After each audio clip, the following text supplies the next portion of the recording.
Sup everyone, welcome to the Power Play with CJ. To focus in on the Colorado Avalanche head coaching vacancy. Obviously, Patrick Roy resigned over a week ago, and there's been no replacement named. A couple of AHL names in the mix. Bednar, Cleveland Monsters head coach.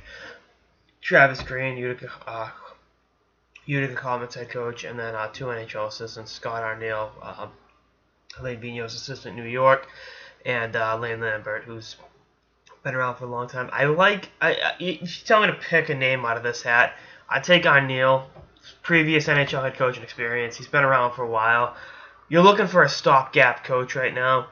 And quite frankly, I don't think this situation is a good situation for a first-time NHL head coach to be walking into. You're 3 weeks away from camp opening up. Your Hall of Fame goalie, former coach, resigned over philosophical differences with your Hall of Fame center, president of hockey operations.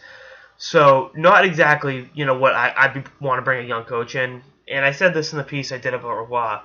I said, it's a lot like a quarterback situation in the NFL.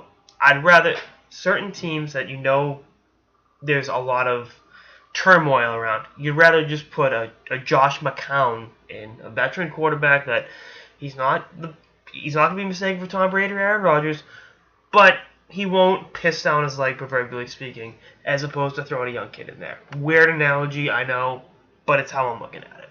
So, again, I would not put a young coach in this mix right now. I would not put a coach without head coaching experience in the NHL in this mix. Because, again, it's just there's so many weird dynamics to this team.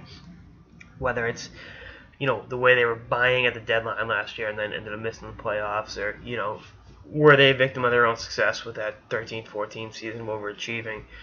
These are all questions that I think should be asked. So, we'll see what happens. But gun at my head, I would pick Scott Arniel.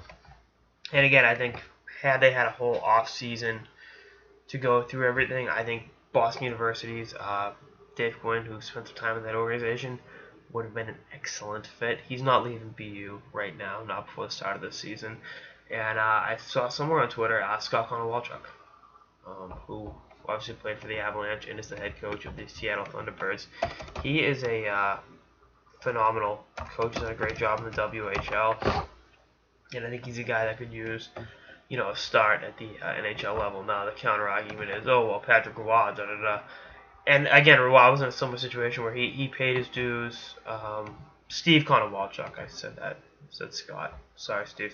And Roy paid his dues as head coach of the Ramparts for 7 or 8 years, and Konowalchuk's been up in Seattle for a while, and it doesn't have to be. Patrick Roy's resignation shouldn't work against a guy like Konowalchuk. Just throwing that out there. So again, I think they go Scott Arniel for a year or two, and then try to go for a young head coaching candidate. Again, Arniel's not a bad coach either. Let's not go by that premise. I just think he's a good stopgap given the situation in Denver, but we shall see. Anyway, that's all I got. This episode of the Power Play with CJ. Stay tuned for episodes throughout the off season and beyond. Later, guys.